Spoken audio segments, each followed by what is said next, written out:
Renan, eu queria te perguntar o seguinte. Você já tá... Não sei se você já recebeu informação do senador Ângelo Coronel falando de você. Eu vi o vídeo. O Centrão já tem comentado, eu tenho acesso a deputados do Centrão em Brasília, assessores de gabinetes aqui na Bahia também. Quem é político tradicional já sabe que você tá um fenômeno. Sim. Você já tem ciência disso? Não, isso sim. Com isso, certeza absoluta. Eu não falo do bolsonarista débil mental, todo respeito aos bolsonaristas, mas o sujeito, o político profissional, Sim. que ganha dinheiro fazendo, ele já sabe número, ele sabe rede social, sabe audiência, sabe, tem tracking. Você já tem noção disso, então? Tenho tracking, assim, tracking dos mais diferentes estados do Brasil. Não posso boca de sandália, que eu sou o famoso boca de sandália, mas trackings me dando 8 no estado aqui, 6 no estado ali, 9 no estado acolá. Os trackings regionais, eles estão mais generosos do que as pesquisas oficiais. Até você havia falado da Datafolha. Eu conheço o pessoal da Folha de São Paulo, eu tenho um respeito pelo pessoal da Folha, mas eu não consigo olhar uma pesquisa que põe a Samara. Assim, não dá. Não dá. Sim, não tô falando nem que é má fé, vou tentar ser justo. O cara chega um resultado desse na pesquisa, né? O Instituto tem que falar, olha, temos que rever o método. Não funcionou, porque isso aqui claramente não tá fazendo sentido. Claro. Então, eu acho engraçado que os trackings que são encomendados pelas campanhas, ou seja, ali é resultado real, que é um diagnóstico real da situação, eles me dão sempre muito maior do que as pesquisas que são publicadas, tirando o caso da Atlas, que é uma pesquisa internacional. O fato da Atlas ela ser internacional, ela obriga que ela não tenha, vamos dizer, compromissos locais que façam ela perder a credibilidade dela. Outros institutos não, né? Então, quando eu pego Atlas e quando eu pego os trackings, aí eu vejo outra coisa. Outra coisa, os trackings, mesmo os institutos grandes para as campanhas, são diferentes também dos resultados.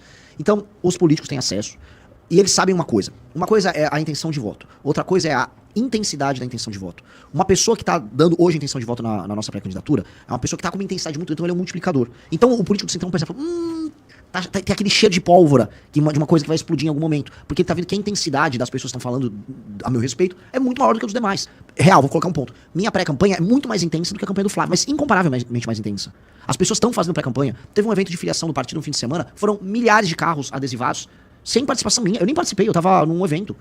Tá acontecendo. E isso é sintomático de uma campanha viva. Já, assim, o Kim tá recebendo ligações e abrindo conversas lá no Congresso que ele nem sequer imaginava. Nem sequer imaginava. Ele falou, Renan... Com pessoas que nunca ligaram pra ele e não ligariam numa situação... Normal. E de regiões das mais assim, tem um deputado do Espírito Santo e outro de Alagoas que quer conversar com o Renan. E, o pessoal lá do Paraná te mandou mensagem... Não, você precisa conversar com eles. Tem muitas alianças regionais e candidatos a Senado que eles estão olhando assim, o Renan tá crescendo muito aqui no estado e eu já não vou ter apoio de nenhum dos dois principais. Pô, vou pegar essa turma aí pra conversar. Então, os caras estão tentando abrir determinadas conversas com a gente, já entendendo isso como alternativa. Eu acho que isso a gente pode ver daqui vou botar aqui nos próximos 30 dias, já partidos virem falar em querer fazer vice. A gente vai começar a ver isso porque é da natureza do processo. O político é muito esperto. São 9h41 perguntas. Vanessa Moreira, pré-candidato Renan Santos. Renan, muito bom ter você aqui com a gente na Brado.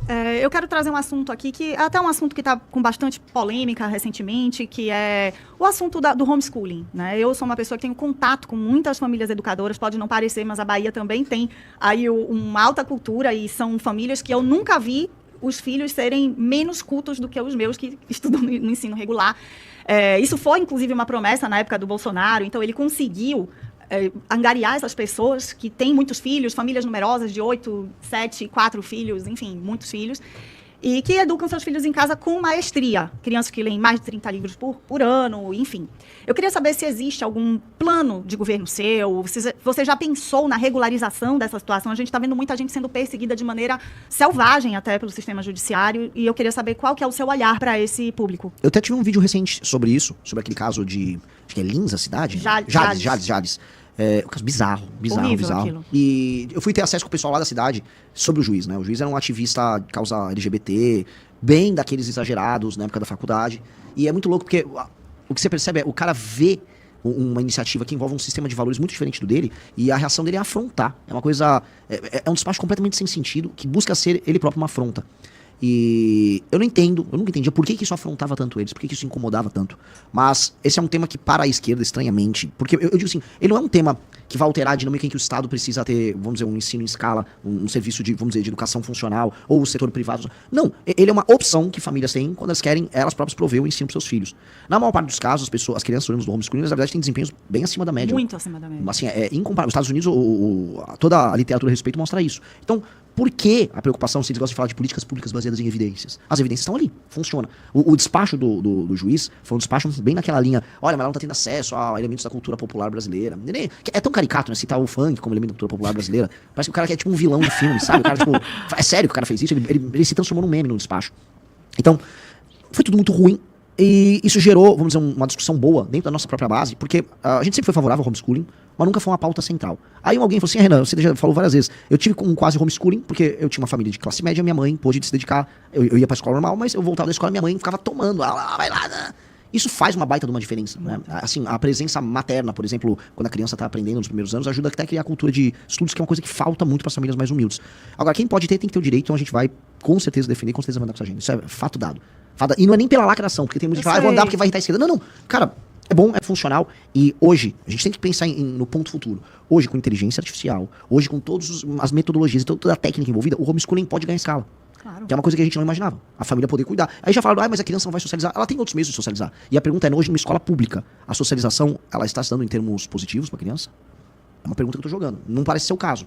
Mas, definitivamente, você consegue ter socialização e você consegue ter um ensino. A gente não tem problema com isso. Isso tem um quê, inclusive, Renan, de perseguição religiosa. Porque a maioria das famílias homeschooling, elas optam por essa educação mais centrada. Não são só famílias ricas. Muita gente acha que quem faz homeschooling é rico. Não, são famílias muitas vezes humildes que fazem essa opção.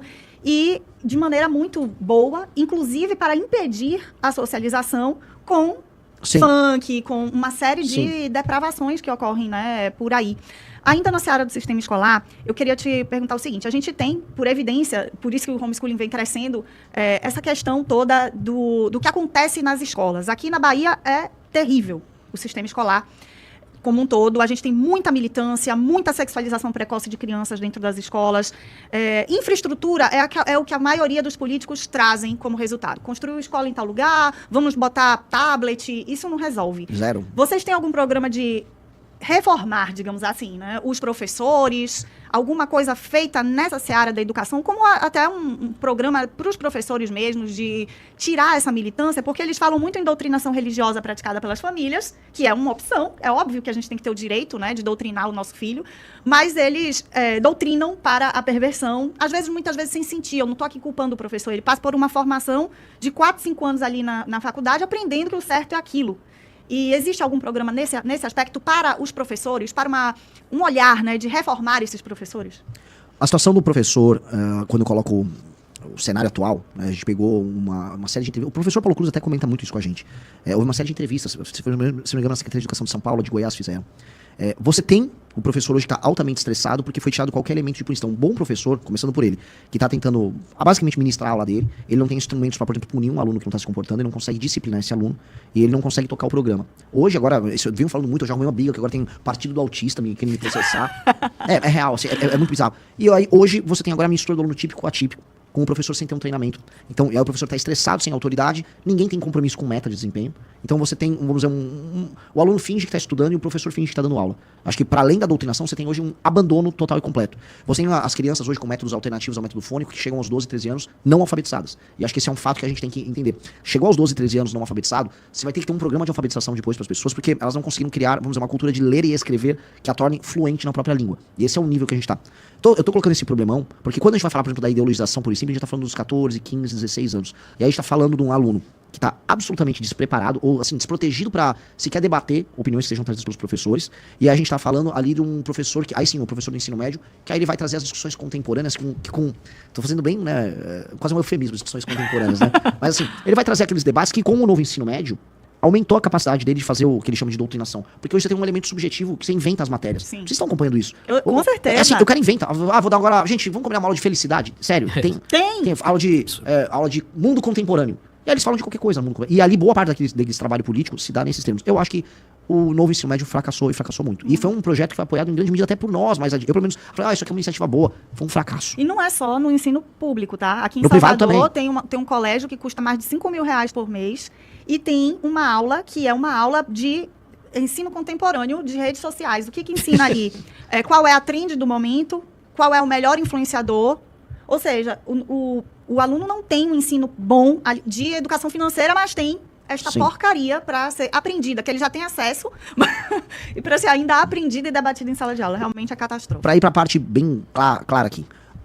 Até os 12 anos, a alfabetização e a aprendizagem de matemática tem que seguir os métodos mais simples e clássicos. Estão falando método fônico e foco em poucas matérias e provas de desempenho que metrifiquem o desempenho do estudante e do professor. Se o professor não estiver entregando um aluno alfabetizado até os 12 anos, aquela escola terá problemas. O diretor da escola terá problemas. Dali em diante, o ensino colegial tem que ser técnico, e eu tô falando ensino técnico, para o aluno já sair empregado da escola, sem aquelas ilusões, não, o cara vai ter uma formação humana para ele. Cara, na escola pública, vamos formar agora o cara sabendo ler, escrever e apto a ter um emprego. E aí, o professor que vai querer ter o estímulo para fazer aquela doutrinação, ele vai estar trocando, bater a meta dele por fazer a doutrinação. Eu não sei como proibir certos elementos de doutrinação, porque vou ter que gravar as coisas, quase entrar uma discussão bizantina. Mas se eu punir o professor pelo baixo desempenho do aluno, ele vai ter que gastar o tempo dele cumprindo as matérias dele. E eu acho que o caminho tem que ser nessa direção.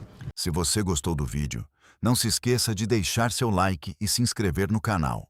Até o próximo vídeo. Se você gostou do vídeo, não se esqueça de deixar seu like e se inscrever no canal. Até o próximo vídeo.